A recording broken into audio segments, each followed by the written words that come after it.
Welcome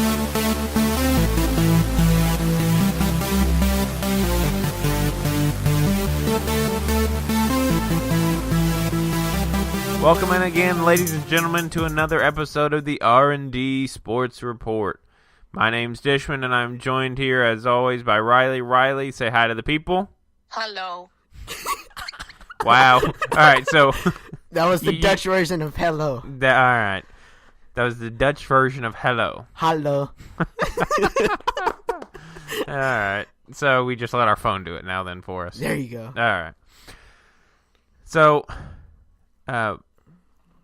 this week we're probably only going to be able to produce one just with some timing of things, but what we're going to do is give you kind of an extended edition over what we would normally do, partially because it's going to be our only episode this week, but also because there is a lot to talk about. Ain't that the truth? Because we've been a little silent since the tournament started. Right, we recorded our last episode on the first night of the tournament, watched some of the games, but we've also looked through our brackets, which really aren't in too bad of shambles. No, not necessarily. But it's also not looking good. No, definitely. However, Definitely mine not. is looking better than yours at the moment. Shh, be quiet. Don't speak. You're going to have some nice, pretty nails. Oh, So, my gosh. This is going to suck. But we, both of us, obviously, along with, I think, the rest of the country, world, nations, whoever, submitted a bracket, missed probably the biggest upset in the whole tournament. UMBC, which even looking on my thing, I was like, who in the world is UMBC? Exactly. The University of Maryland, Baltimore County. Who? Exactly. They Who? beat the Virginia Cavaliers. There's almost no words for that. No. Other than,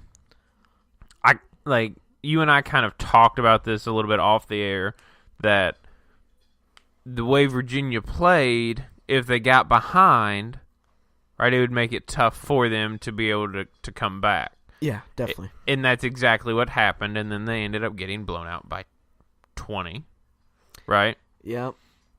So, before we kind of dive into that a little bit more, let's get first impressions from you from our opening full week in the first and second round games of the NCAA tournament, besides that your bracket is shot. To be honest with you, they were filled with excitement.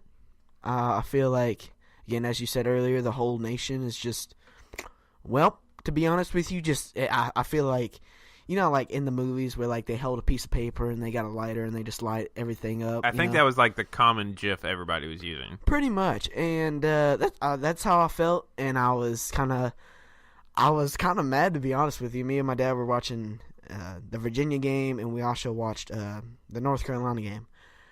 And to be honest with you, I wasn't mad because I wanted them to win. I don't want to lose this bet. That's the only reason why. But I mean, just admit it. You're gonna have some nice, pretty nails. You be quiet. Some like sparkly glitter pink nails. You ever heard of karma? Have I? Have you ever heard of you losing in a score race right now? First of all, don't bring that up. That is forsaken on this podcast. That is not forsaken. That is our total bet on this thing. Still waiting on right now, through the first and second rounds, I have 39 points. Oh, my gosh. And you have 35. Now, we won't even talk about what my wife has. No. Because she's beating us both. But I might say by one. That's so triggering. It is, but it's also the one I fed her after I filled my bracket out. Wow. Loyola, Chicago. Ooh. I fed her that one over Miami as an upset bid because I'd seen it on TV and I'd heard about it in multiple places and kind of read about, that being the sexy upset pick. I fed that one to her and it came back to bite me in the butt. again, karma. But let's just be straight here. You kind of missed Arizona there, bub. Shh. Look, Arizona is trash. Their coach is trash. Every Arizona fan that's listening to me, I'm sorry, but y'all are garbage. And no, I'm not mad because you lost. No, I think y'all are trash. Like Sean Miller, why? I feel like he's a joke. Chokes man. in the big time. He choked. He's a joke. I mean, rhymed. But anyways, like I just felt like they weren't even trying. Felt like they didn't even care. I feel like they were looking at that potential matchup with Kentucky before even getting past Buffalo. Right? I mean, that's the next big game. True, it is, but I mean, well, if the NCAA wanted ratings, then that should have happened. Now, I think it's funny that everybody's, like, the NCAA is kind of getting punched in the face right now because all their matchups are not happening. Like, and I don't like for the NCAA to go down, but I think it's just funny they're getting, like their own dust getting thrown at them. Let me just say, though, looking at our brackets here, and you looked at them before we started, after I'd graded them and all that the South region, you kind of missed the boat. Shh. Just a little bit. Like, you got 1, 2, 3, 4, 5. You got 5 correct out of the first round in the South. Which is not bad, considering, I mean, there was only In the 8. South? Huh? In the South? In just the South. You got 5 out of the 8 right. Okay. In the at the first round matchups, but then your second round is where it went just downhill. Because you did not predict a single correct second round victory. Because everybody's trash, bro. Like, UNC is... Is that just your answer for everything? Everybody's trash? Pretty much. Okay. And yes. If you're asking right now, you're sitting in your car, wherever you're listening to this to, yes, I am quite triggered. And yeah, I probably will go on a rant. You know why? Because I feel like everybody's just trash. All the number 1 seeds have already gone down. Xavier, Virginia, who else is the number 1? You still have Villanova and Kansas in. Well, so I'm just saying everybody only but my prediction. Well, I mean, had you said just the left side of the bracket that ones had gone down, you would have been correct, but not all the ones have gone down. Shh, I'm still quite brain fried. I'm just saying. I'm still quite brain fried, so just calm down. Anyways, back to what I was saying. I just think it's ridiculous. Dude, UNC got blown out. Did you see the score? Did you watch the game? Yes, and that is literally the Texas A&M team I have been waiting for this entire season. Watching them play last year, knowing what they had coming again this year, I knew how they could play. But they hadn't shown it all year until now. It's like they went clutch mode. Well, yeah, they did. They hit that, as you said, clutch mode, right? That was a pretty good impersonation, you have to admit. Yeah. Deserve some pretty nails. Yeah. You'll have them. No, you will have them. I will not have them. I have a 5-point lead over you. You're going down, buddy. All right. So as it stands, both of us can only correctly predict 3 out of the 4 Final Fours. The one I missed the boat on is North Carolina. The one you missed the boat on is Arizona. So that's so triggering.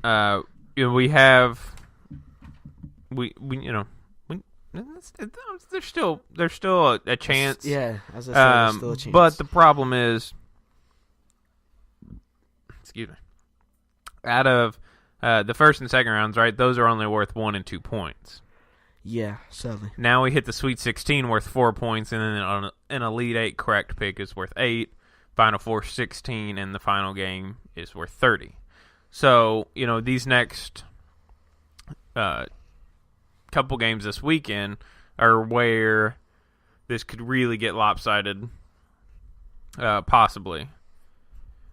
Because, if Kentucky is able to advance, I can get the points there. You had Arizona, Virginia, so you missed that boat. Now, that is, I would imagine, probably a boat that a lot of people missed. Mm-hmm. Like, nobody saw Virginia losing to UMBC. No. Like, I literally just saw initials there, and I didn't even pay attention to it.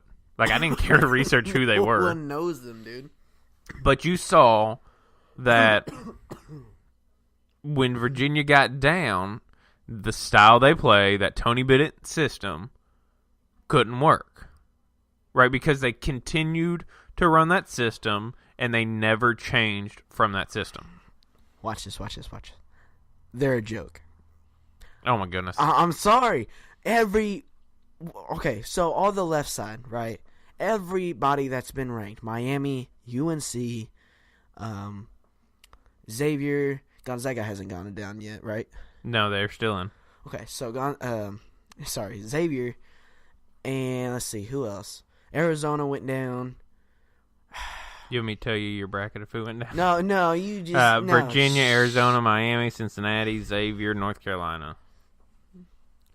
Let me guess, all trash. All trash, bro. Like...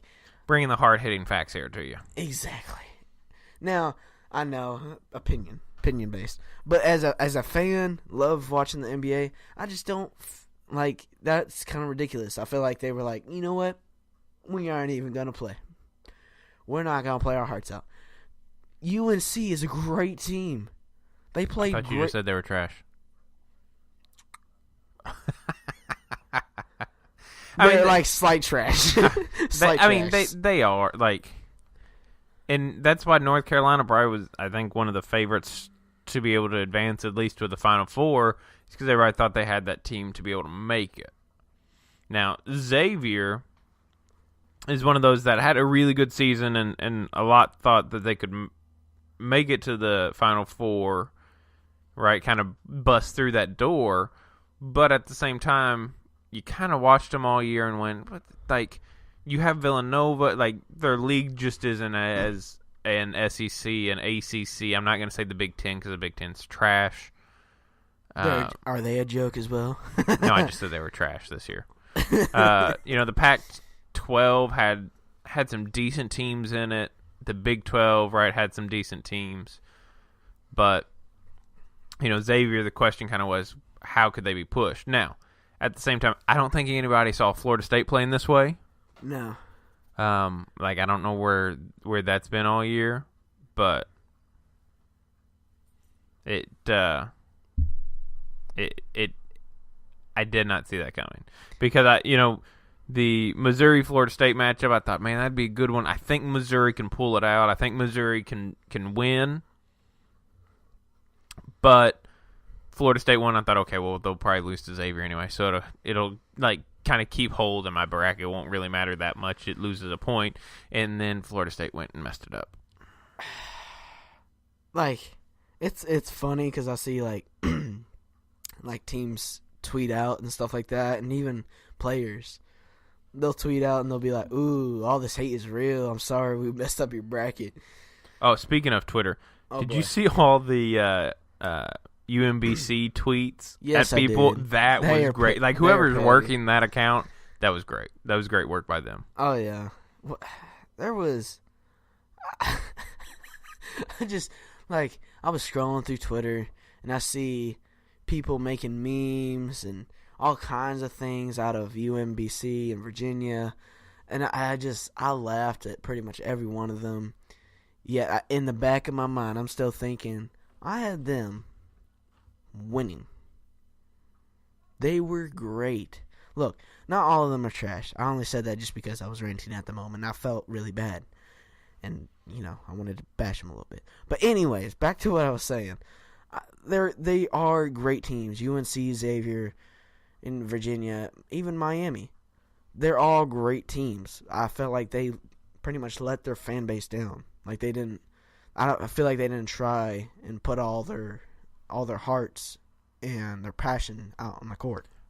I think, for me, like, if you go back to the Miami, I thought Miami would be able to get it done enough, and I thought they had the right matchups. And then I saw some stuff on that Loyola Chicago where their defense, could be a typical to like a Virginia defense. But I think the difference between Loyola Chicago and Virginia is Loyola Chicago can score. Yeah, like they can score. Virginia can score, but they're calling cards at defense. And you saw when UMBC was scoring on them, Tony Bennett didn't break out of that system. Which is why, like, you know, if you're talking of great coaches, like, isn't part of being a great coach being able to adapt? Right? Being able to change. I would agree, yeah. Like, you think of Coach K, right? He changes kind of his personnel. Like, this year they went from playing man, now they're playing more zone defense. Like, because it fits his personnel better. Right. You know, at Syracuse, right, Jim Boeheim really only plays the zone, and he's got the athletes to fulfill it now. Right? They're longer, so it fits his system. You look at, you know, Bill Self, he changes it up. So, like, Tony Bennett, I think, at a time could have been argued that he would be kind of in that upper echelon of coaches with, like, a Coach Cal, a Coach K, a Bill Self, right? And, you know, Jim Boeheim, you got to throw him in there because of the history that he has. But then, like, right below that, you thought was maybe knocking on that door to get in was a Sean Miller, a Tony Bennett, right? They were just maybe on the outside, but you could probably argue, I don't think you can do that with either one of them now. Oh, yeah, I would agree. I mean, you watched that Arizona game, it was almost like they weren't interested to be playing.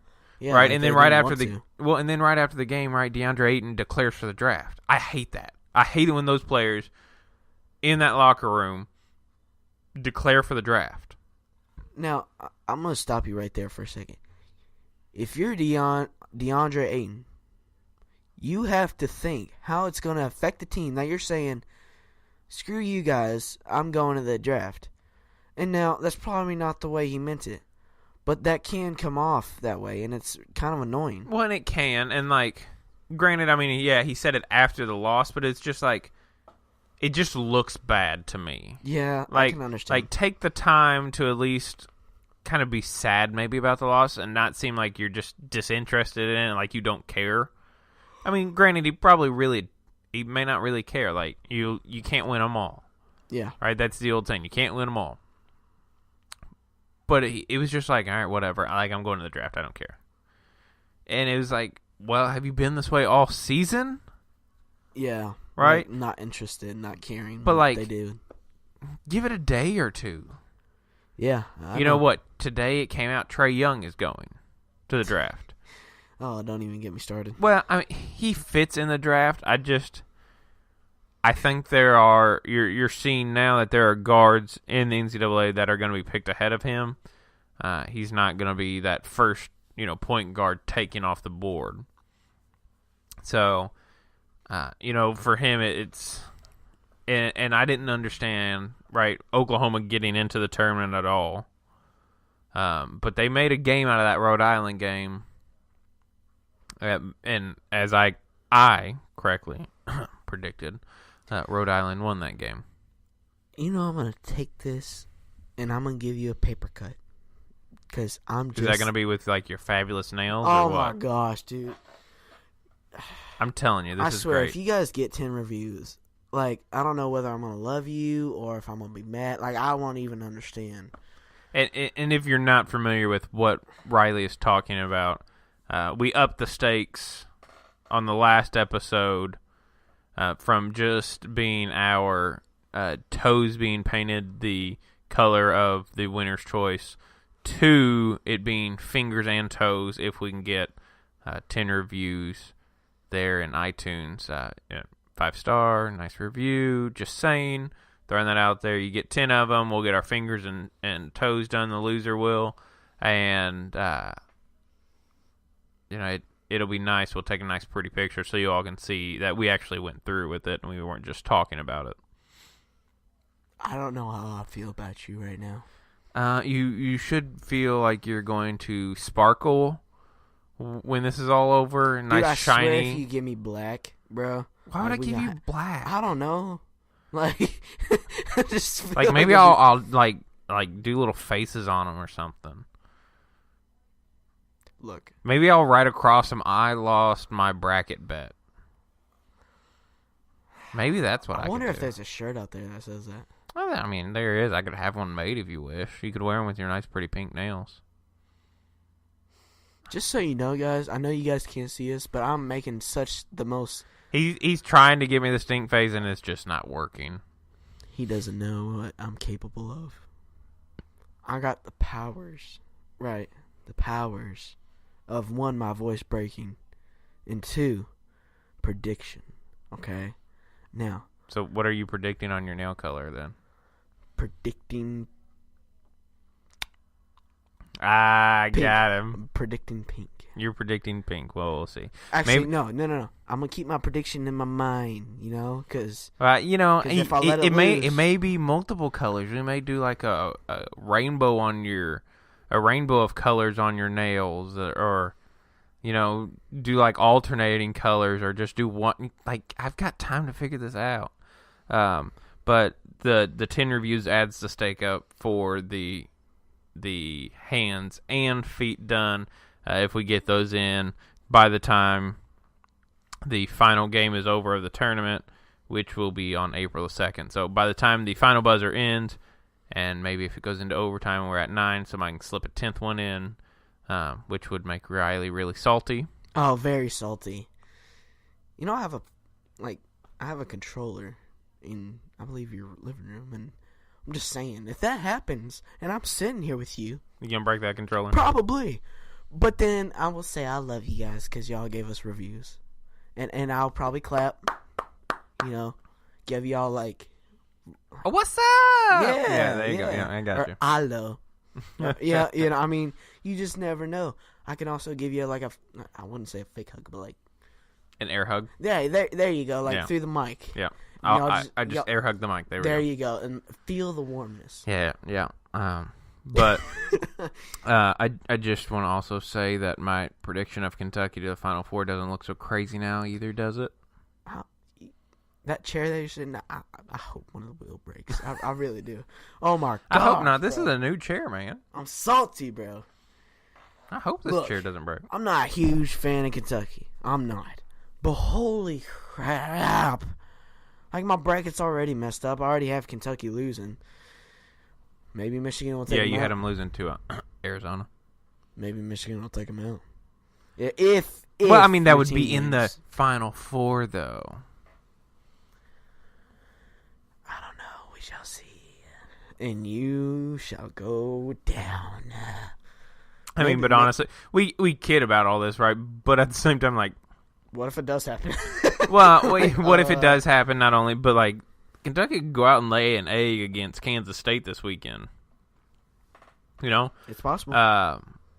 Recording this on Wednesday night, right? Thursday night at, I think the approximate tip time is like 9:37, which is just a random time to me. Yeah. But, like, they could go lay an egg. And you can see somebody random out of that bracket. Now, I think it's according to Vegas, they have, like, the third highest odds now to be able to make it to the championship game or win it all. I don't forget which way it is, but if you're looking overall, right, they appear to have it, and everybody hating, oh well, they got this. Like, you can't predict this stuff. Like, nobody had UMBC beating Virginia, and if you did, and if you're listening to this, nobody right now, did. Nobody did. You sure? Because after that game went, like, maybe the like ESPN, one of the fans did. Well, I mean, but like the ESPN challenge had 0 correct brackets as soon as that game went final. Like that, like apparently just ruined. Nobody had a perfect bracket then. Oh my gosh, bro! Out of like 17 million that were entered on ESPN's little tournament thing, 0 then were left after that game. Perfect brackets. I wonder how salty people were. I saw a couple videos like on Twitter and stuff like that, and I just see people stomping around, smashing things, breaking doors, breaking walls, smashing through walls. I even saw a guy, he had grabbed his TV, and he took it off, like, because he had it hung up. He took it off, right, and he had, like, a patio, probably 3 stories high. He walked out, threw it over, and just obliterated it. And, of course, his wife's like, oh, my gosh, why you gotta do that? That was a $3,000 TV. Blah, blah, blah. I just, oh my gosh, that's so funny. That's when things get a little carried away, but like he must have been a Virginia fan. He might have been. Might have. But maybe he was a UMBC fan, and he was celebrating that way because, like, Kentucky fans in Lexington are known for like setting their own couches on fire when they win. So why? You never know. I never understood that. I don't understand it either. Maybe they just want a new couch, and that's the way to do it. Maybe Why would you celebrate by it's not obviously just to Kentucky fans. Like other people do it. Why would you celebrate by setting your own furniture on fire? I believe even Eagles fans, like when the big game happened, like I still saw people burning their daggone couches. Yeah, I don't get it. I don't understand makes no that. sense. Like why? Like woo! Let's go celebrate, man. Let me burn my couch. No, you are not burning my couch to celebrate. If you want to celebrate, here's some fireworks, right? You're not burning my couch. I wonder who came up with that idea. I don't know. And probably a lot of that has to do with alcohol intoxication. Oh, yeah, probably. That there's probably a strong hint that that's involved, but... No, I'm just saying, I imagine this guy just waking up. He's getting out of his bed, right? He walks into his living room. No. He goes into the kitchen. He grabs his tea, coffee, whatever. Starts eating a bagel. He walks in his living room and asks, "Where's the couch at?" And he looks outside. Or better yet, he goes to sit on the couch and it's not there.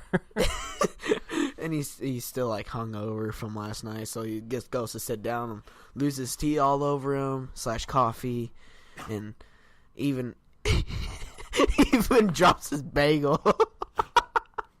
Like I just imagine some guy being like, "Where my couch at?" What'd you do with my couch, man? Like, didn't you remember, bro? We set it on fire, dude. Like, yeah, but like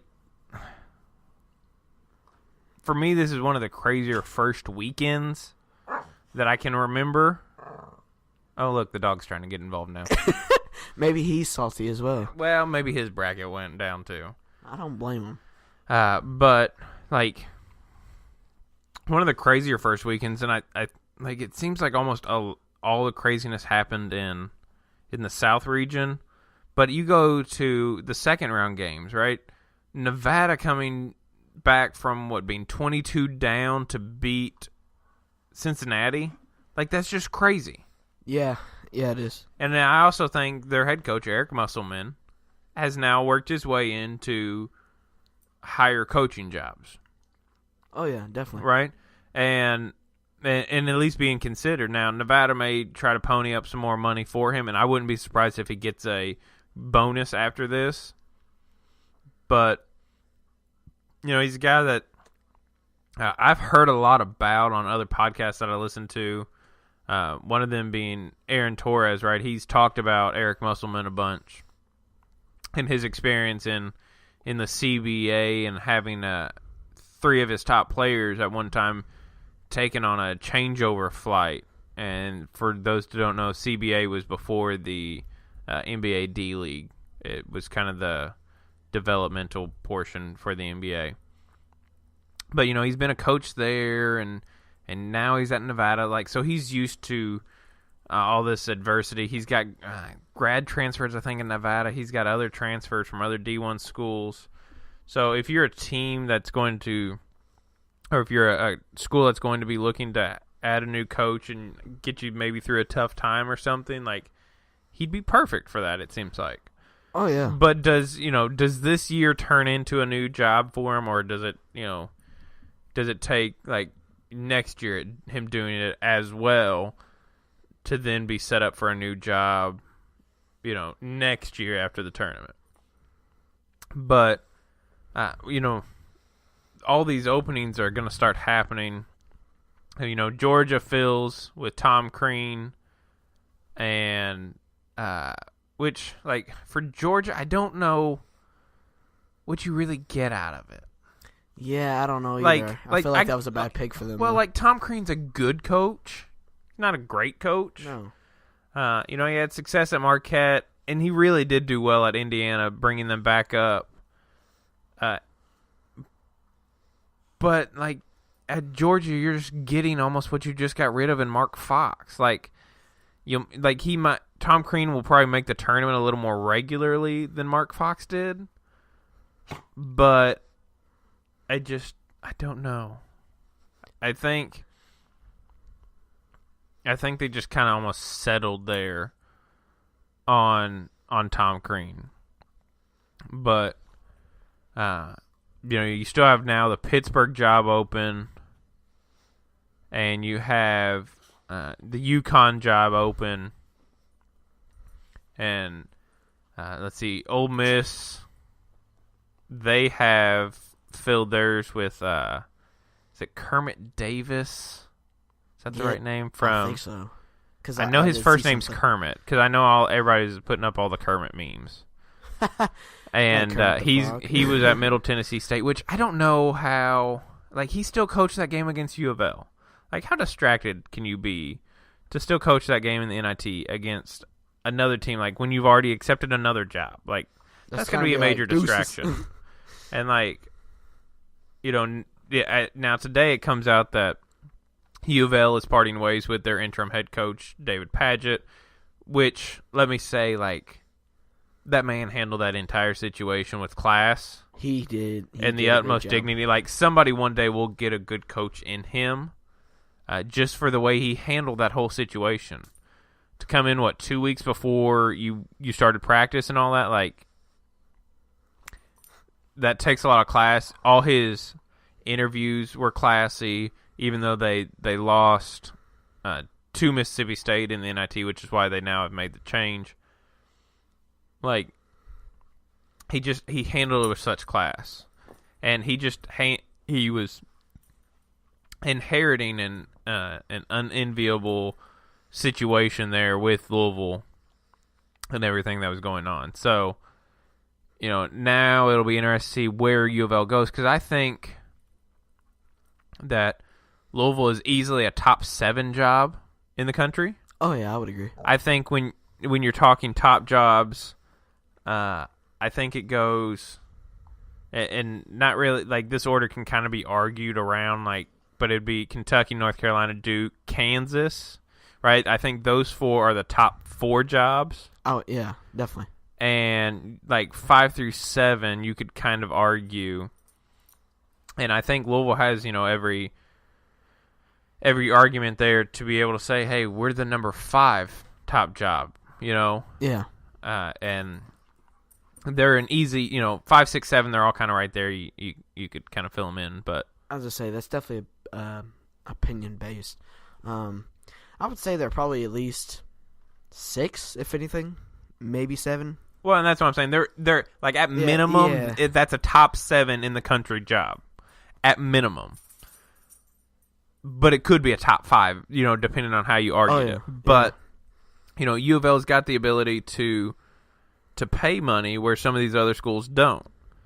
And, some of the names that have come out have been a Shaka Smart, a Chris Mack at Louisville. And, like, did you realize that if, like, Louisville was, say they went with Shaka Smart, he has, like, a $17 million buyout that Louisville would owe to Texas, which means ain't nobody coming after Shaka Smart while he's at Texas. No. Now, like, literally, I think the only schools that would do that would probably be a Duke, Kansas, or not Kansas, Duke, North Carolina, Kentucky. Because those, I think, are the ones who could pony up that money if they wanted to. Oh, yeah. And, like, Kansas could. But at the same time, like, none of them would. Because I don't know that Shaka's proved enough there at Texas to hit one of those top tier jobs. Yeah, I would agree. But I think the odds-on favorite for the U of L job, I think, is Chris Mack. Yeah, I read something earlier that, it was on Bleacher Report, and they said that I believe it was yesterday, they had an interview with him, just kind of talking about it, seeing what he thought. And which is real convenient now that he lost, right? Yeah. Maybe that was his plan all the time. You are such a special. Oh my! Well, I gosh. mean, no, like just think about it. Like, I'm not saying it was.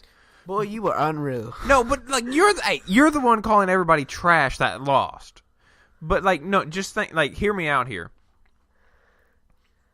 The sooner he gets out of the tournament, the sooner he can go and talk to like Louisville about the job, right? Because as long as he's still in the tournament, he can't go and talk to them about the job. Now, Xavier being in Cincinnati, Ohio, right? That's right. That's pretty close. That's like 2.5 hour drive. Yeah. And so, like, as soon as it gets done, I can then talk to Louisville. Like, Louisville wasn't out of the NIT yet, but everybody knew Louisville wasn't keeping David Padgett. So, like, you can start talking through back channels before that, through people and not directly. But, like, you get knocked out. Hey, now I can go accept another job and get a whole lot more money. You are so like I know it's a ridiculous statement because like who would want to get knocked out of the tournament, especially being a number 1 seed? But like, just thinking about it, you're like, it just makes you go for a second. Well, like, does it not make you go well? Just if nothing else, just for a split second. Yes, I can agree. That did in my mind catch me for a couple seconds. But you are speculating so much, bro. I'm not speculating. I'm just throwing a thought out that I just had. Like nobody wants to lose. So like, that's just a ridiculous thought to go, oh, Chris Mack, yeah, he intentionally lost that game. No, he did not. He wanted to win that game. He just lost the game. So now he just can go field other jobs, right? Yeah. I think Chris Mack is a good coach. I feel like that is the best choice for U of L. I feel that I read something a couple days ago. No. I think it was Monday. I read something on Twitter about his wife actually being from Louisville. And I felt like that kind of grabs him. Now, this is all just speculation. Again, this is just all thoughts, like you had. But I just think that, with his wife being from here, and apparently her mom and dad and stuff like that are here as well. So that could be a leaning factor because I always got to listen to the woman. But well, yes, that is correct. But like it's been, I think, kind of widely known that there's quite a bit of interest between both sides now. And you've heard this, and I've heard it as well. Like, some U of L fans will go, what about Billy Donovan? Billy Donovan ain't done with the NBA yet. Right? Especially on a Thunder team that, what are they, 4th in the West? Yeah. Or are they 3rd? They're 4th, I believe. Because in the West? In the West. Yeah, because it's what? Yeah. The Rockets. No, because it was the Trailblazers, remember? Yeah, Trailblazers are at 3, right? Yes, sir. Then Rockets at 4, okay. Yeah. But, he's got a 4th place team in the West right now. He's got Russ. Like, I don't think he's done in the NBA. And, if I'm Billy Donovan, I'll be honest, unless, like, I get fired and I'm just looking for another job, I'm not coming back to college unless I hit one of those top 4 jobs, right? Maybe even top 3. And, at top 3, I think you go North Carolina, Duke, Kentucky, in whatever order you want to put them. But, if I'm Billy Donovan, why not? I have an off season. But, for U of L, I think Chris Mack is probably the choice. But where do you go from there if not? Right? That's where the Shaka Smart kind of came in. Like, because you don't want to be just limited to one coach. Isn't he from Wichita? No. Who, Shaka? Yeah. No, Shaka was at VCU, and then he went to Texas from VCU. Greg Marshall, right, his name always gets tossed around, but I don't think he's leaving Wichita, and I don't think they'll go for him. No, I don't think. Now, if you're talking about second choices, if Chris Mack gets picked up by somebody, it'd probably have to be Shaka Smart, but like that buyout just... Yeah, that definitely... I think that buyout almost knocks him out. And granted, Louisville's had their troubles, but they're not stupid. They're not dumb. They know when they have a good coach. And if they don't pick up a good coach and they figure it out quickly, you're done. You're getting kicked. It's not gonna, you're not gonna stay there forever. It's definitely not gonna happen. Now, we go back to David. He, of course, as an interim head coach, I feel like his record was as good as could be. I feel like he did his best. And he wasn't there to be like, you know what, I got this. No, he was there to be like, I'm going to try my best and see how well this goes. Well, and I think in his press conference when it all started off, right, he said he wasn't in this to try and win the head coaching job. Now, obviously, if the season go better, you'd go, hey, why don't you consider me for the head coaching job? But at the same time, right, he's, 32 years old? 33. Is he 33 now? Yeah, he's 33. I was going to say, I thought he was 32 when he took it or whatever. But it's a little young probably for a Division I coach. But, maybe after this he can go get him a lower level Division I, a mid-major even. Because, when these higher-ups start poaching, right, maybe he can get a Middle Tennessee State or something. He's got the experience, and I think not only for him does this experience look good and the way he handled it, but it does look good for Louisville, right? The way they handled it, the way he handled it with David, like it looks good on both sides, and I think it'll help both sides in the future. Now, if I were a betting man, I bet it's Chris Mack. But I wouldn't be surprised then if they do go for like an Eric Musselman, right? A guy making his name up in the NCAA tournament. U of L is one of those type schools where they have the ability to throw money at somebody if they need to. Yeah. And, that's the whole thing with like Chris Mack is the way everybody talks is they would pretty much double what his salary is now, to be coaching at Louisville. Like he would get to kind of sweeten it because like you don't know of like what probation or what's going to come afterward. So you sweeten it with a little bit more money so that you would, be willing to endure that. No, and I can agree with you on that. I just think with Louisville coming out of, pretty much the dumpster fire, I feel like, finally after all this crap has been over and done, and I'm sure probably some stupid probation will probably pop up, but we say probation, not to interrupt you there, but like we say probation, we don't know, right? That kind of goes along, like technically they are on probation from the Katina Powell scandal, but like we haven't heard anything about the FBI stuff. Maybe they luck out, and because everybody else is, a lot of other people are involved, like they get a slap on the wrist as well. But maybe not because, right, they have an assistant coach apparently on wiretap, trying to get the money arranged. We don't know that yet, and we're not going to know, as we've talked about before on the podcast, that we won't know until the FBI is done, because that's what the NCAA said. It said, we're not doing anything until they, say so. Yeah, no kidding. But, like, at the same time, like, if you throw enough money at somebody, they'll be able to handle it. So, well, and I'm sorry, I never got to comment on the Billy Donovan situation. And, you said there was a lot of people talking about, Billy Donovan coming and how it would be great. But there's also U of L fans that are also saying, yeah, it would be nice to have Billy Donovan, but it's not going to happen. Now, there are arrogant Louisville fans that just, oh, Billy Donovan's coming, duh, stupid people, like duh. Well, I mean, let's be, like, it's literally the same people who said Billy Donovan was going to IU last year, right? Yeah. So, it's kind of like that same group of people.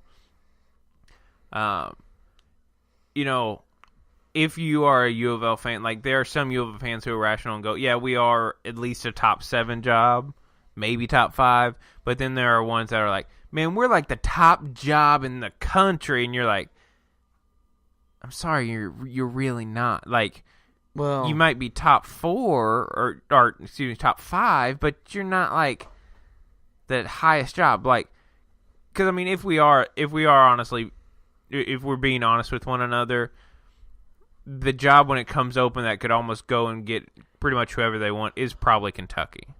Yeah. Not only because of like the history, but like the fans, the money that's there, right? That's the exact reason that this weekend you have Loyola Chicago playing Nevada on CBS instead of TBS, is because CBS wanted the Kentucky game, but to be able to get that, right, because they know that the Kentucky fans are viewers, to be able to get that, you would have to take the Loyola Nevada game as well. So they'll take it to be able to get the viewers in the second game. But back to our discussion here, right? And you and I, every fan base has rational fans, smart fans, and then you just have dumb ones who are either way too negative or like think they're better than they are, right? More relevant than they are, I guess. So, but like, Billy Donovan's not leaving right now. Well, I don't think he's done yet. Like, if he were fired, maybe we could have a different choice. Oh yeah. Hang on. Speaking of fired NBA coaches, go get Jason Kidd. Oh, there you go. Kidd's a good coach. I just like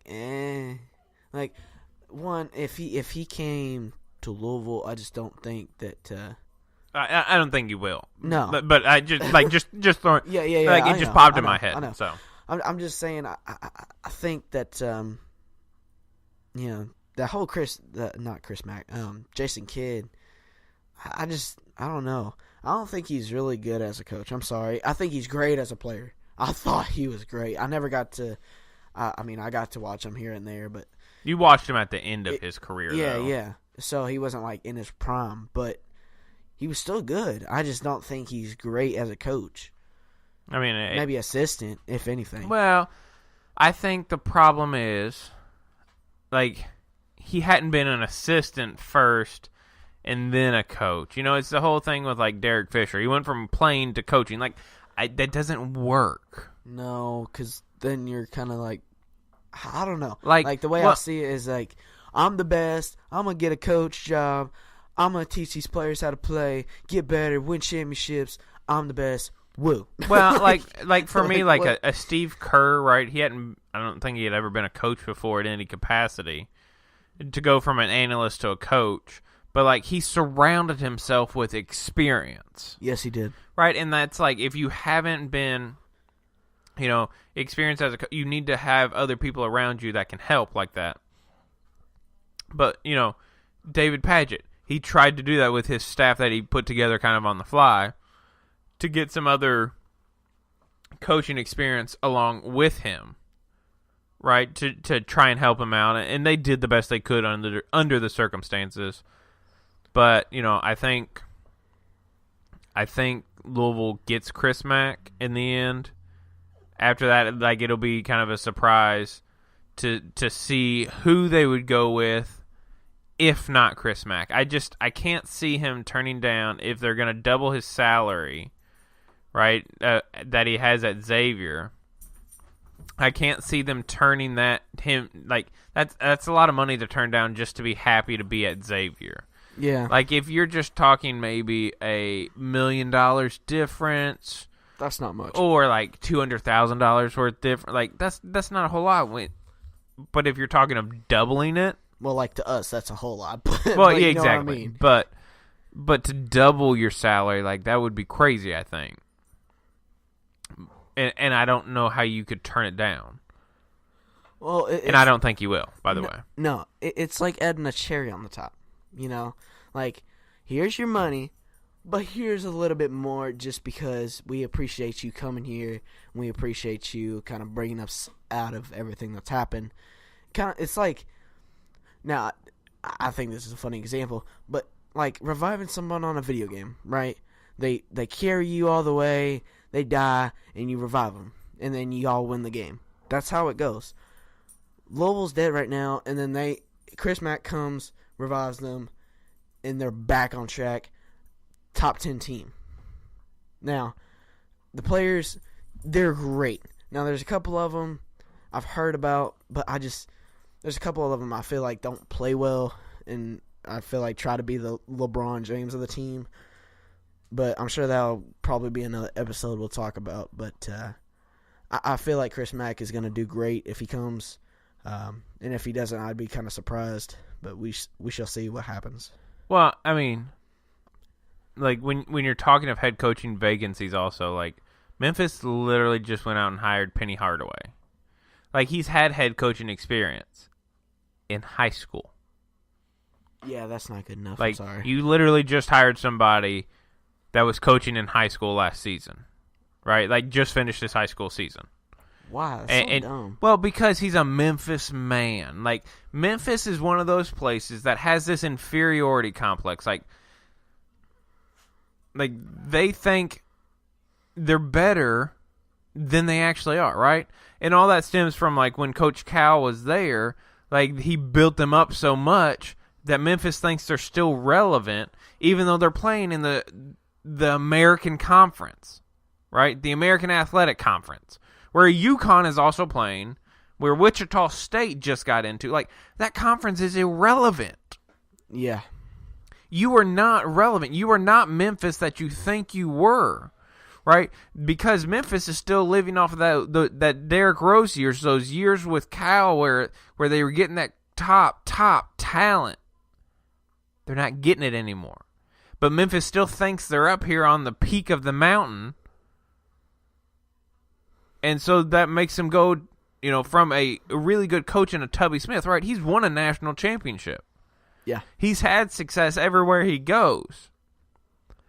And to go and get rid of him after 2 seasons and then put in Penny Hardaway, who, yes, he played at Memphis and all that. He's a Memphis man, and that's why they're bringing him in to get that Memphis talent. But, like, it'll be interesting to see how it works because I literally would not be surprised at all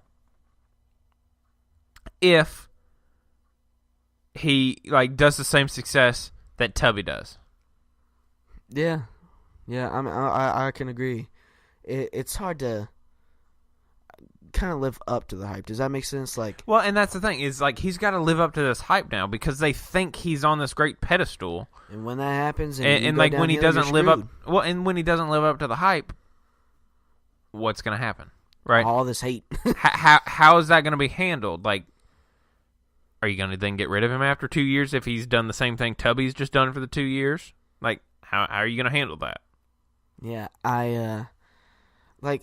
and when you go into something that big, something that hyped up, and you fail, I wouldn't say your whole life is ruined, right?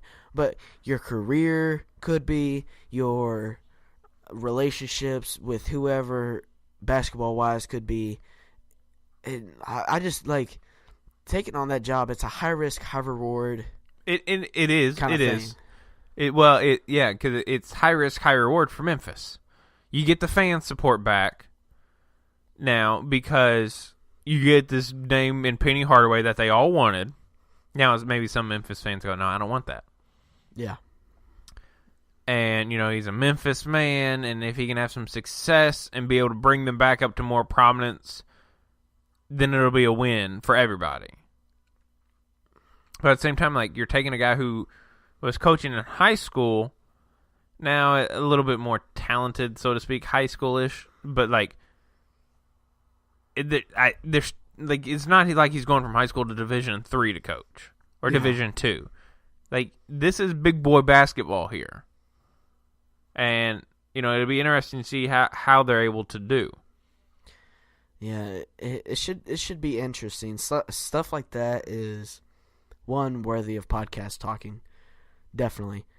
2, it's fun to watch because you want to see how well they do. Not to see them go down or wish that they go down, but to watch them and see how well they do and how well they handle all of the negatives and the hate and even the hyped up stuff. Even the fans that are like, you got this, stuff like that. And having all those people behind you and then you fail, it will be hard, but I feel like with Penny, he should be really good. Yeah, like, I feel like he should be good, but as the old cliche go, only time will tell. Yeah. But the Pittsburgh job is also open.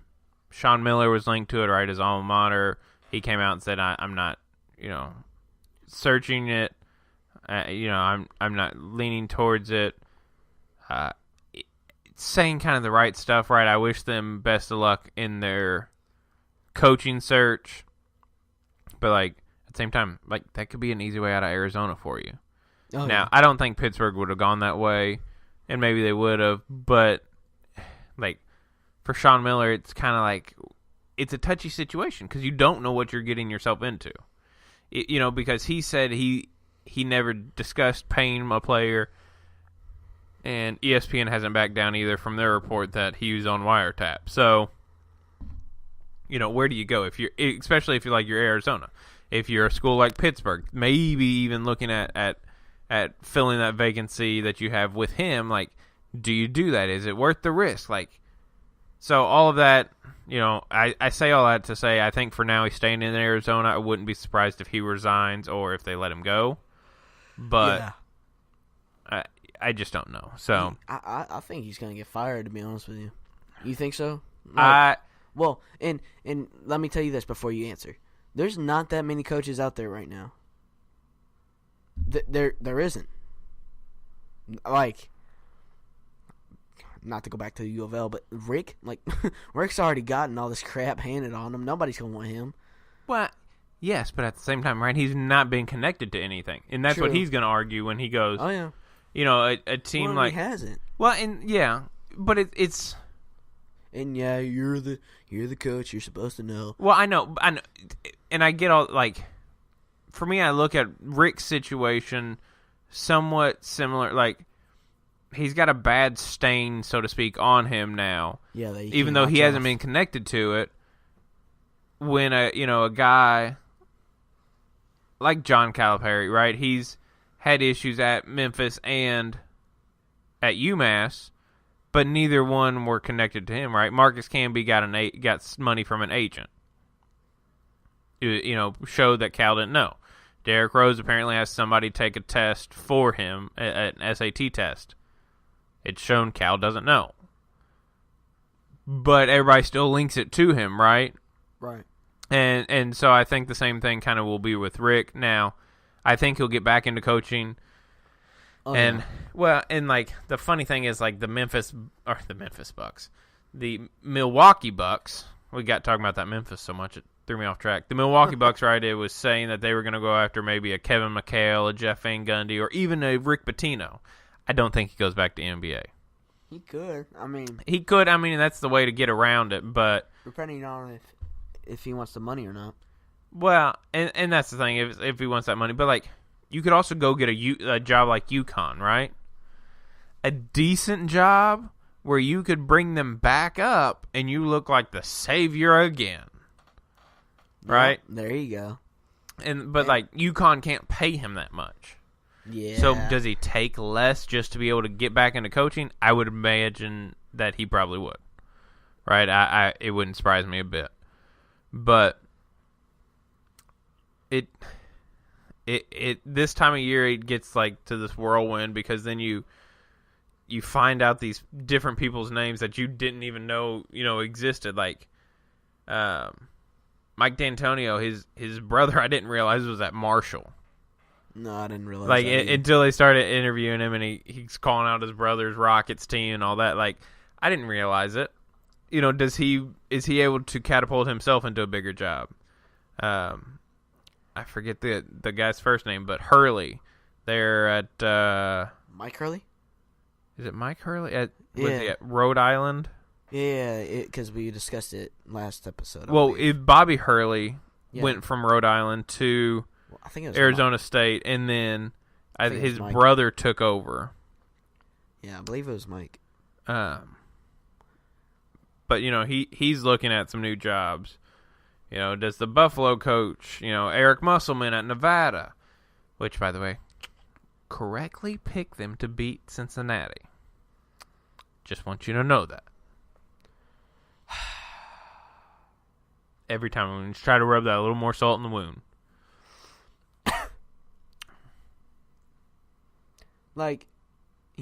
If you guys ever look at memes, right? there's a couple of them where like the face.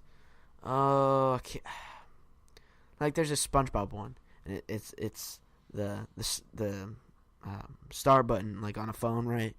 And it says breathes in, and he has his like hands together, like in like a kind of praise motion, has them up to his mouth, and then he goes down, looks up, points out the ground and says, "Boy, stop doing what you're doing. Stop trying to rub salt in the freaking wound. Holy crap, it's so annoying." But it's so great because it bothers you so much. Oh, it's so annoying. It really triggers me. Like, you want me mad, just bring up the bracket. Like, that's what you should do. Like, if I'm annoying you, just bring up the bracket. And I was joking. Don't you dare do that. Would you like me to? I can keep going with it. No? No? Wow. All right. Wow. So, speaking of the bracket, by the way. Oh, God. We somewhat kind of gave our thoughts earlier about the opening weekend. Got a little off track, if you can imagine. But it really, I thought it was a good weekend of basketball. Oh, yeah, I would agree. Even though brackets get screwed up, it was still good basketball for the most part. The Loyola Chicago Tennessee game. Man, that was a heck of a game. Yeah, and that's right? what we strive for. 1 point difference.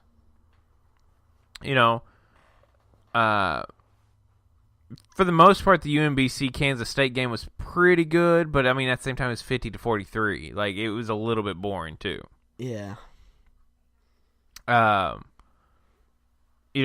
You kept thinking Alabama might be able to push back against Villanova, and then it was just finally nope, they got nothing left. Nevada, Cincinnati, 22 points down. That was a good game. Yeah. Purdue, Butler, good game as well. Now, speaking of Purdue, Butler, I had picked Arkansas to beat Butler and then to beat Purdue because I thought... Loser. What? No, I thought that if Arkansas could get past Butler, right, I thought they could beat Purdue. Especially with Haas out for Purdue, I think Arkansas would have been able to beat Purdue and upset them.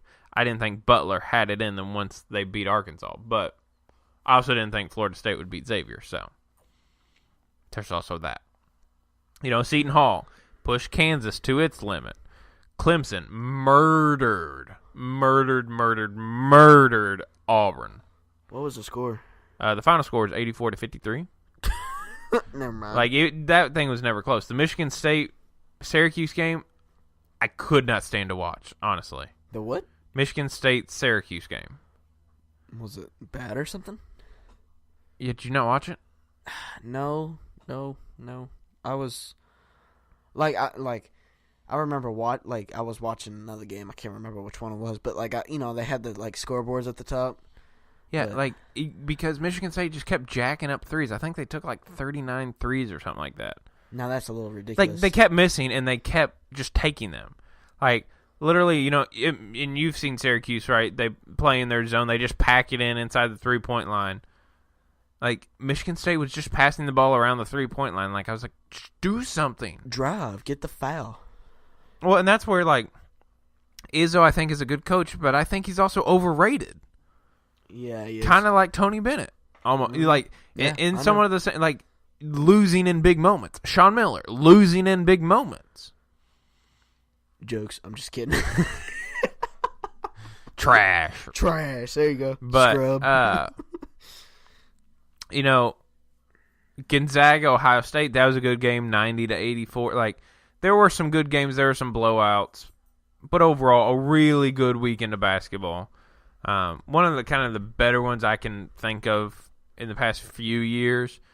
Granted, you still don't have really that dominant team blasting through, but even though our brackets are picked here, let's go kind of quick pick here on some of the upcoming matchups for this weekend before we kind of transition to some other stuff to talk about.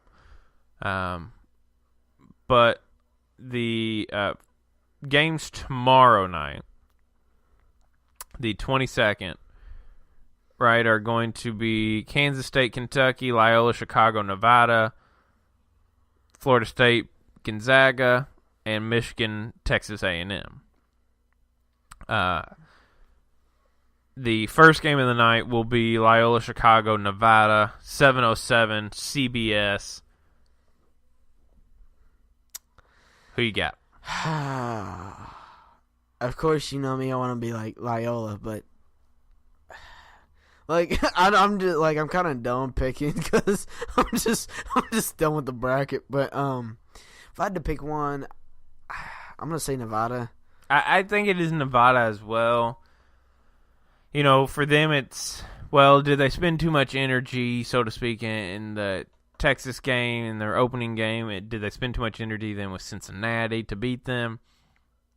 At the same time, right, Loyola Chicago, right, that glass slipper has to kind of break at some point, I think, and I think it's when they play Nevada. No, no, hear me out. Wouldn't it be cool if Loyola made it to the championship? Now, we'd all be mad, salty, probably breaking things. Yeah, but nobody would also watch it. True. I'm just saying, like, well, that'd be kind of funny. Let me kind of go back on. Like, I say nobody would watch it, but if it's like Loyola Chicago Duke, people are gonna go, "Oh, come on, Loyola Chicago," but they're probably really not gonna watch it because you just would think Duke would murder them. Yeah, and that probably would honestly be the case. Now, that's our Sweet 16 matchup there, and then the second game to start the evening over on TBS is going to be Michigan, Texas A&M.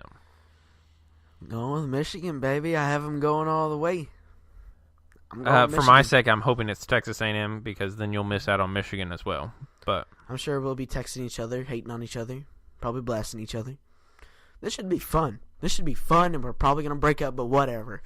This should be fun. This may cause an end to this podcast. Amen. True that. It will be fun nonetheless. So, sorry, I was reading a thing that popped up on my phone about the Cavs. We'll get into that here in a minute. But I lean towards Michigan, but I kind of like if Texas A&M plays like they did against North Carolina, I think it's Texas A&M. Yeah, but you gotta think, like, UNC was not playing at all. It's like they were just not filled with energy. Now, what is it, Barry or Perry? Barry. Oh, Barry's the Joel greatest. Barry. Yeah, Barry's the greatest player, I would say, in my opinion, out of all of them. I just feel out like of the North Carolina team, yeah, probably. But he's kind of like well, I don't know. I think he's a little undersized, but I would agree. I just think that, like, they just haven't really been energized. They just kind of went on with it. I mean, they did look a little, like, lethargic. Right, but, tired. Yeah. So I'm going Michigan. I just want to be different, so I'm going to go Texas A&M. Outsiders, bro. Am I right, people? Am I right? But you let me know in that review. I'm just saying. Then the next game that would pop up in order would be on CBS once again after the Loyola Chicago Nevada game finishes is Kentucky versus Kansas State. By the way, as Kentucky fans call this, it is in Catlanta, right? Atlanta, Georgia. Oh my gosh. You have to imagine though, with these four teams, like Kentucky fans are obviously going to dominate this, right? Yeah. So first off, let's just start here. Does Kansas State have a chance? Do you think? Yeah. You think they have a chance? Yeah. Like, how much of a chance? Who would they face in the first round? Who, Kansas State? No. Yeah, Kansas State. Creighton. Yeah, I feel like they got a chance. It's not like, and mark my words, I'll probably eat my words if Kentucky blows them out. But I feel like they got a chance. Now, how much of a chance? Not that big. Like, if you had to put a percentage on the chance. Okay. 40%.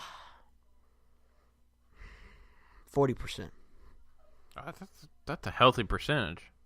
Yeah, I just, like, UK's got the talent. UK's got a great coach. I don't know. It could be possible. But overall, I would think that UK has the talent and the better skill to win over Kansas State. But yeah. I think a lot of it will kind of be determined in the first few minutes. If Kentucky comes out with the same energy they've been playing with through the SEC tournament and through these first two games, I don't know if Kansas State can stand a chance there. I think it's possible that they give them a game, and personally, I'd kind of rather see it be a little bit of a game to kind of see them get tested. But I'm going to go down to about a 25% chance that Kansas State wins. 25%? Yes. That's a good percentage. Well, I mean, that's accurate. I think you got to leave that in.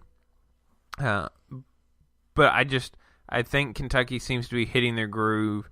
And if they keep playing like they played those first two games, right, even though they only beat Davidson by 5, I feel like they let their guard down in that game. I think they did. They got a little bit lackadaisical, but then they came into Buffalo and blew them out by 20, right? Yeah.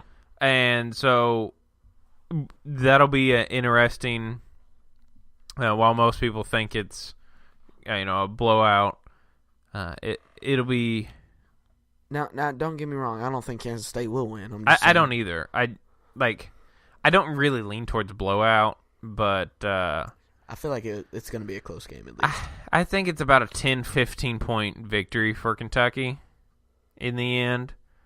Maybe closer, right, coming to the final minutes. Some free throws, you stretch it out to that 10-15 range. I think that's probably the range it is. That's reasonable. But the last game of the evening for Thursday night game is Florida State Gonzaga on TBS. Florida State continue their magic, or do they run into Gonzaga? Gonzaga. Sorry. Are you just doing that because that's your bracket, or no? I feel like Florida's getting up on their high horse, and sometime in that game they're gonna get knocked off that high horse and break a leg. I think after beating that Xavier team, right, and kind of the run they've been on, I think Florida State's going to come in energized. And I don't think this Gonzaga team has it like they had it last year. So I'm going to pick the upset on this one and go Florida State Gonzaga. So what is this? The Elite Eight? This would be Sweet 16 is Thursday and Friday. Elite Eight would be Saturday, Sunday. I just don't. So that means by my picks, I would have an Elite Eight matchup in the West for a chance to go to the Final Four between Texas A&M and Florida State. I've already missed that Final Four, so I don't care who would get in there. So, and then let's go to Friday night's games. Starting off this time on CBS, or actually again on CBS at 7:07. Once again, random start times. Kansas, Clemson. Look at my bracket real quick. Where's Kansas? How far do they get? You had Auburn beating Kansas. I hate my life. Okay. I mean, but for your sake, it's Sweet Six. They need to lose to Clemson, right? Yeah. Because then that keeps your pick in that Midwest bracket coming out as Duke. So it's Kansas and Clemson. Is that what you said? Yes. I'm gonna go Clemson. I feel like Kansas can be choke artists. I feel like I agree with you. Kansas can be a choke artist as well. My biggest thing here, though, is I feel... Don't disagree with me, fam. Don't do it. I think Kansas, right, got tested a little bit by Seton Hall and maybe learned a little bit from it. And I think Clemson, after blowing Auburn out by 31, right, it may come in a little too overconfident. And so, I don't know, I can't, obviously for my own picks, I'm going to just keep with Kansas because that's what I picked. Right. But, I still do think Kansas has enough to get past Clemson. But second game there on Friday night is going to be over on TBS, Villanova, West Virginia. Just press Virginia, take down Villanova, or does Villanova keep marching on? Now, let me switch it up on you. real quick, I want to see who you got first. West Virginia. And that's on your bracket. That's correct? on my bracket. Yeah, so I'm going to keep with it. Okay. I got Villanova. Which is on your bracket. Uh-huh. So, with that being said, I hope you get wrecked, dude. Hey, down. go press Virginia. Bobby Huggins, you get it with that pullover, buddy. Bobby Huggins. You get it. Bobby Huggins going to need a You get hug it. You get it, loss. Huggy Bear. Nope. He going to need a hug after the L. Yeah. You're going to need a hug after your painted toes. Whatever. All right, so then we have Syracuse and Duke at 9:37 on Friday night on CBS. Syracuse keep their magic up? No. I tend to also agree with you, not only because it's my bracket pick, but I think Duke has enough offensive weapons to, Marvin Bagley to be able to handle that Syracuse zone. But at the same time, like, if they're not hitting, that zone then becomes deadly. And I think this zone works so well is because they have, the size of Syracuse's players are a little bit bigger than they kind of normally have for that zone, and they're longer. But I think that I think it's Duke in this one. I think it might be close for a little while, and then maybe they stretch it out like second half. But what do you have any thoughts on that game? Or? Now, of course I do. Of course, I got a lot of thoughts. Now, I got Duke winning it all. So I'm going to pick Syracuse. I'm just kidding. Duke all the way. Go Blue Devils. All right, so our last one here is Texas Tech Purdue. Now, do I have Purdue with Tech? I don't have any, do I? You have Texas Tech. Okay, so I have Texas Tech, correct, right? Yeah, you have Texas Tech winning that game. You sticking with it? I hate this time of year. Yeah, Texas Tech for the win. This is other than so like difficult. Well, I mean, other than Kansas, Kentucky, this is probably the one. Well, we know we agreed on Nevada too. We're gonna agree on this one because I think Texas Tech will still win it, mainly because it's also who I picked on my bracket. So I got to keep that streak alive there. But I think it can be a good game. All these games should be good. Hopefully, like, none are really a blowout. I think the Villanova-West Virginia game has a chance to be a really, really good game. Oh, yeah, it should. Texas Tech-Purdue, obviously, right, being a 2-3 matchup, you would think it would be a really, really good game. The one I'm kind of afraid of, I'll be honest, is Loyola Chicago-Nevada. Yeah, me I'm too. afraid Nevada could end up blowing them out, just like, Loyola Chicago running out of steam, but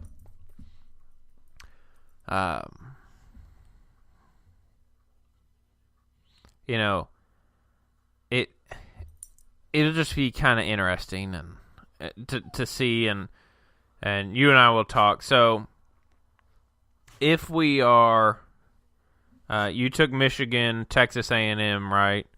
And you took Michigan over Texas A&M, mm-hmm. and then you took Gonzaga, mm-hmm. which is what you have on your bracket. Who wins that matchup? Gonzaga and Michigan? Yes. Michigan. Good. I was seeing if you were going to still hold your line there. I'm still holding my ground, bro. We winning this. If it is, what did I say, Florida State, Texas A&M? Yes, sir. Texas A&M. They're literally playing like they should have been playing all season long.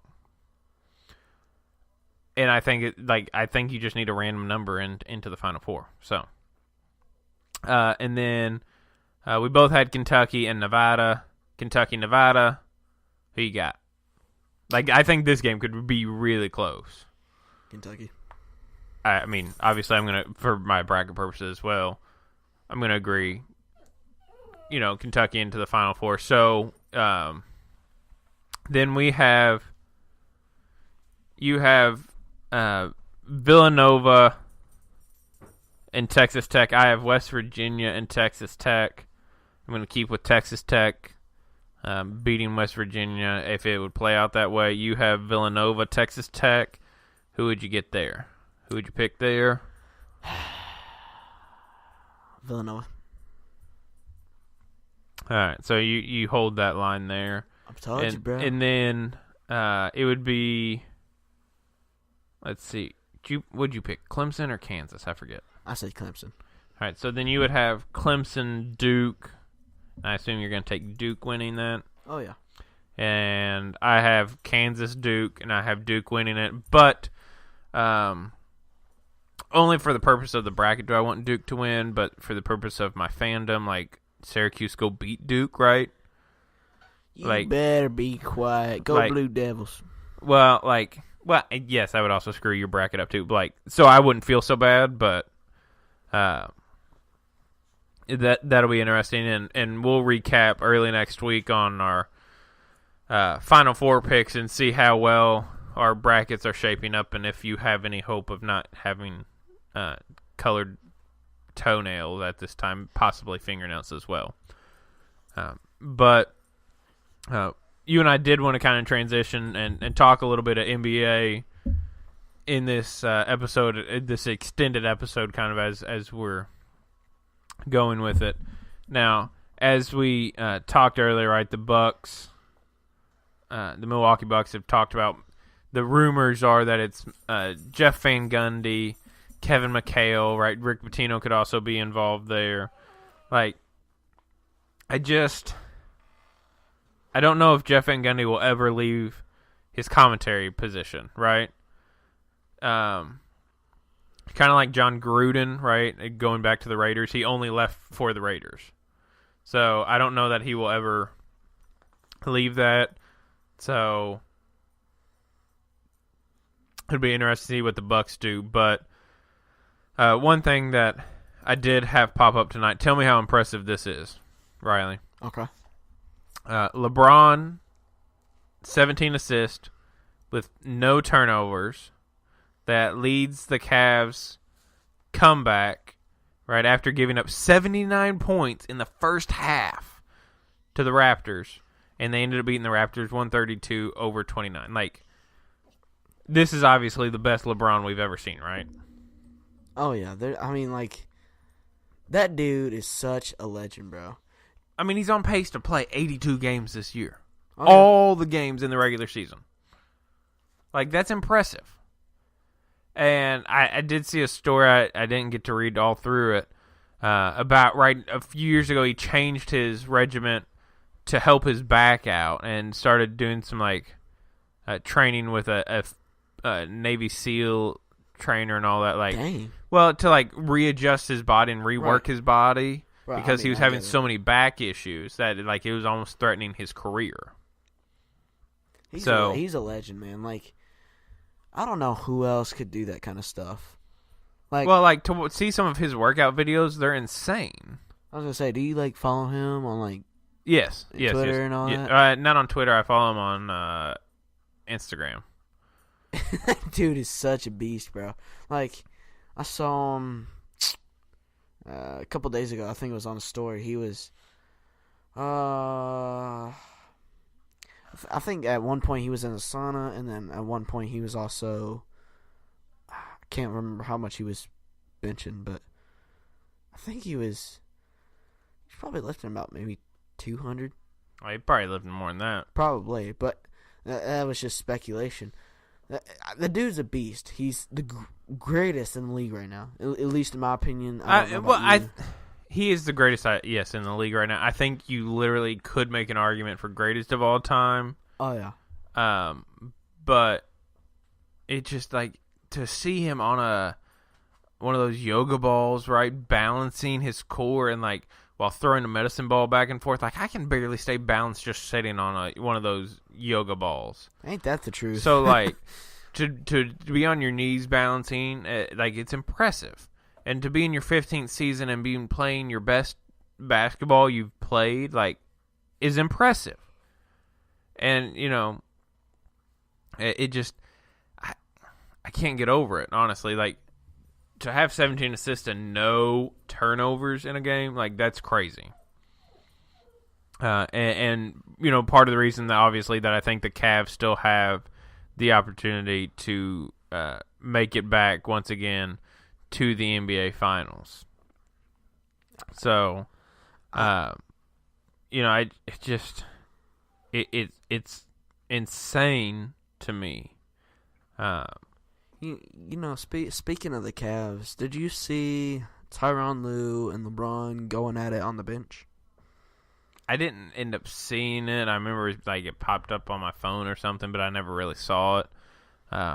Which now that's not going to be an issue, right? With Ty Lue taking a little bit of a sabbatical, so to speak. Yeah. Right, time away. You don't really think about how much that can affect them, coaching wise, because you just don't think of the blood pressure rise that you could have with it, or even the stress that it would take on you, and maybe not only you but your family also, and the stress compounding with the spike in blood pressure from maybe yelling here and there, and the detrimental effects that it can have on your health. Right, just to be coaching, right? You would think it wouldn't be, but there's so much stress involved, and we know that a lot of stress doesn't do well with the heart, and that was one of his issues, the chest problems, right? Also mentally, right? Can be mentally draining. You can have not necessarily mental issues, but mental fatigue and being mentally worn down and kind of need a refresher, I guess. But right. Think of how stressful he is, in the situation he's in. Well, and you have to for real go detail, to be honest with you. There's so much negativity about him. There's so much hate that's pressed on him, and that can cause mental issues. Well, yeah, and you can't avoid it all, obviously. No, you can't. And so that can just affect your mental psyche. Yeah, and it hurts. It really does. It's I think it's quite ridiculous that he has to deal with those kind of issues. Now, not to get in his coaching. I don't think he's the greatest coach. I don't really think he coaches that much. I feel like LeBron kind of takes the lead here and there. But I don't know if you saw the video, but he had been I wouldn't say cussing out LeBron, but he was yelling at LeBron, and LeBron was yelling at him. First of all, one, that's your coach. You respect him. I don't care if you're the king of basketball. I don't care if you're the greatest in the league. I don't care if you're Michael Jordan. You respect your coach. I'm sorry. Whether he can coach or not. Whether he just stands there and earns millions constantly. I don't care. Now, that's just my opinion. I feel like you should respect your coach no matter what, but I don't know. I don't disagree with you about respecting your coach, but I think, there's obviously a difference in coaching between, Phil Jackson and Ty Lue, right?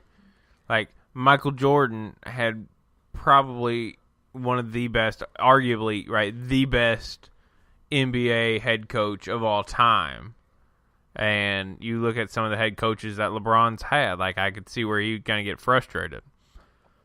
Well, and, Tyronn is not no Greg Popovich, He's Tyronn Lue. He won a championship, and I think that was a year ago, wasn't it? Not last year before, yeah. I don't know. I'm sorry, and my prayers are to him. Him not feeling good. Hopefully he'll come back stronger and more powerful, and his thought process better. You don't think about it, but and it does affect him whether you really recognize it or not. Well, those couple seasons that Urban Meyer, right? He retired from Florida because of health, and then was able to kind of get his body back into the ability to coach and all that. So we were talking earlier with the Georgia job, right? Thad Matta didn't think health-wise that he could take that Georgia job, and so they ended up with Tom Crean. But, is this just kind of the way out for Ty Lue? is this the way that the Cavs are able to get rid of him? Who knows? But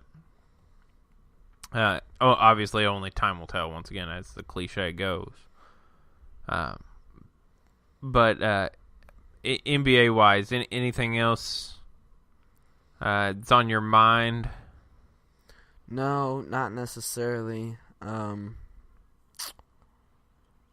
I think the Warriors are all of a sudden like starting to slowly get their pieces back, and it's like, really, you're now gonna click it right before playoff time, right? I don't care for the Warriors so much that I don't even like to talk about them.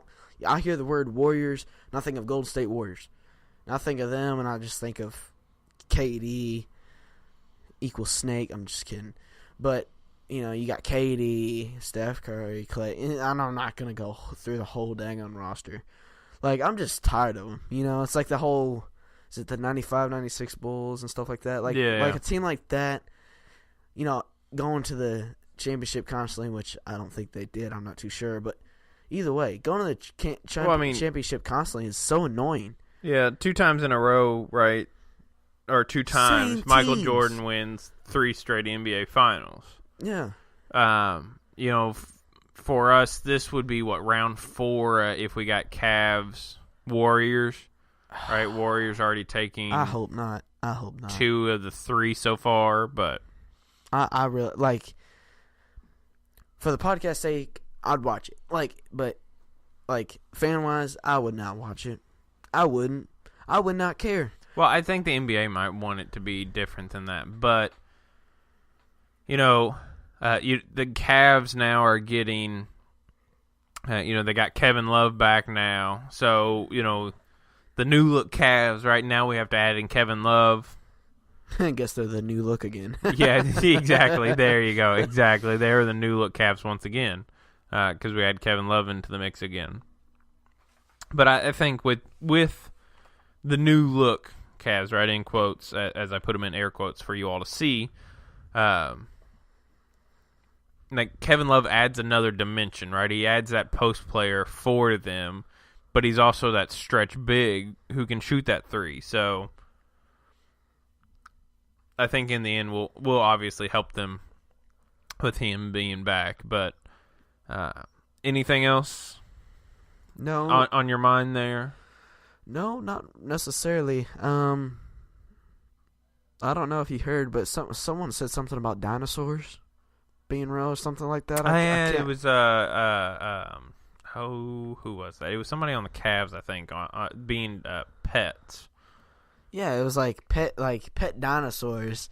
I remember you showed me your phone. I was like, "What? What?" People were commenting saying that it's worse than Kyrie's whole flat world theory, and I'm like, I'm just not like.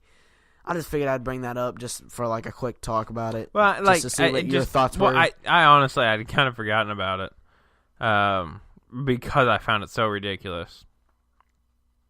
But it's just like, you think dinosaurs used to be pets? Yeah, because, I had a T-Rex in my, in my I cave. just ride T-Rexes around, yeah, exactly. Oh, my gosh. Like, okay, I feel like that's who I thought it was, but I didn't want to say. Was it? It was the Cavs' Jordan Clarkson's take on dinosaurs might be more, it's that his theory was that dinosaurs, I guess, at one time were pets. Oh my gosh, dude! I literally saw it and I couldn't even read it because I thought it was so dumb. I didn't even want to give him the click because I felt like it was almost clickbait at that point. Now, I'm gonna be honest with you. I feel like it's just for attention. It could be, yeah. You get his name back out there, but it's something that it's just like, where do these guys come up with some of these ideas that they have? And Clarkson quoted here as interacting here with let's see, Slam Magazine, I guess, passed this along, and Clarkson said, "Y'all know how we got dogs and stuff right. So I think it was bigger people in the world before us, and the dinosaurs was they pets. Which, first off, just great English there. Great English.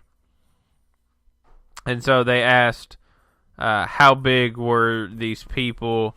And he said, oh, you look at a dinosaur, they gotta be 3 times bigger than them. So not only is he saying, right, that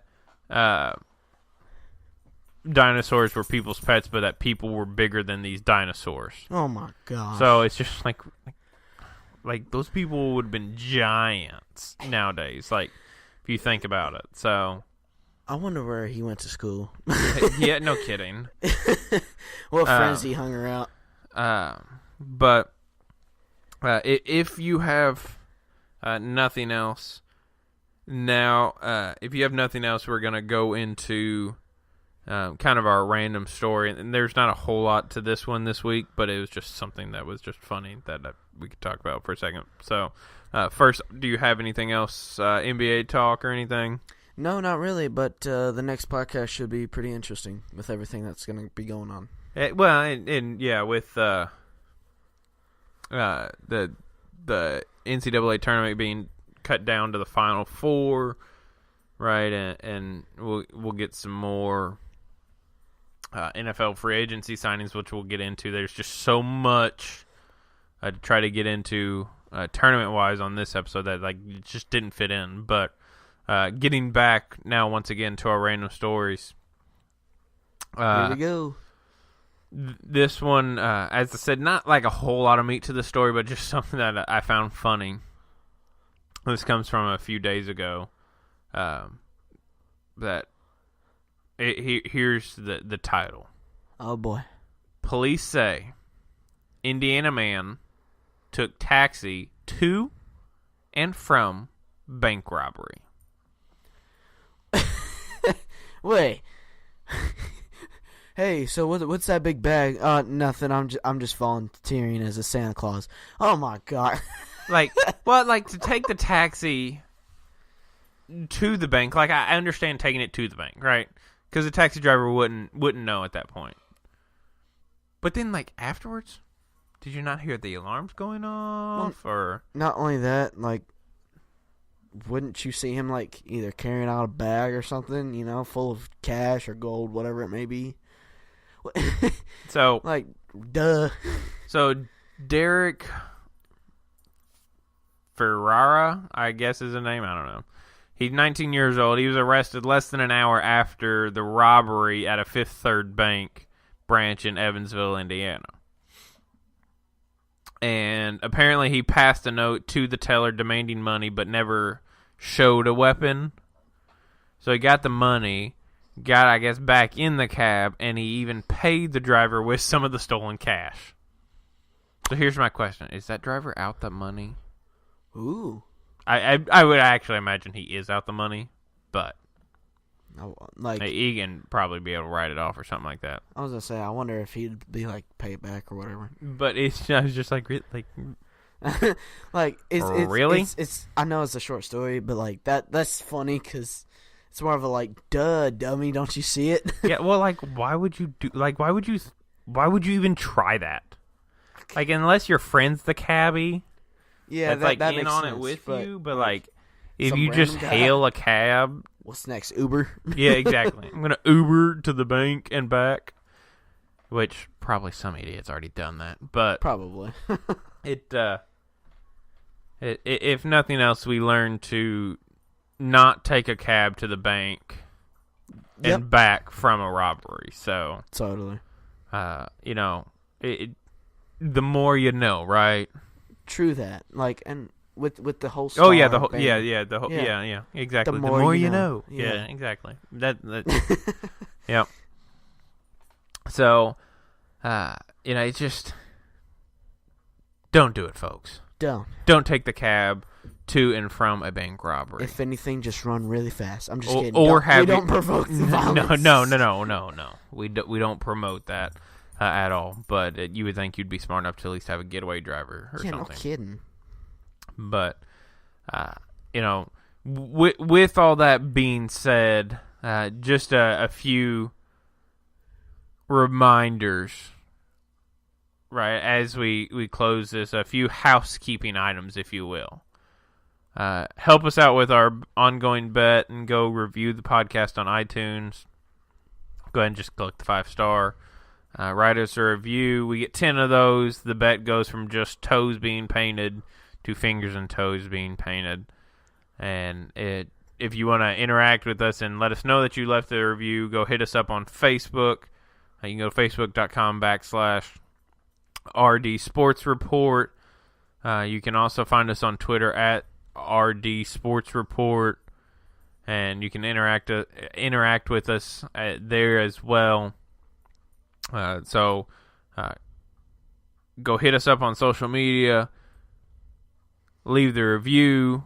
Help us get this bet done because Rylee really needs some pretty pink nails. Go write the reviews, okay? And I'll give you all a hug with it. Just turn on the heat in your car, kind of have it blowing at you, and then just kind of hug yourself, and you'll feel me. I promise.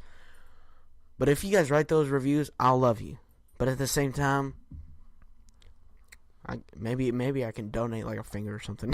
Like, you don't know. You never know. But go write the reviews. Go hit us up on social media.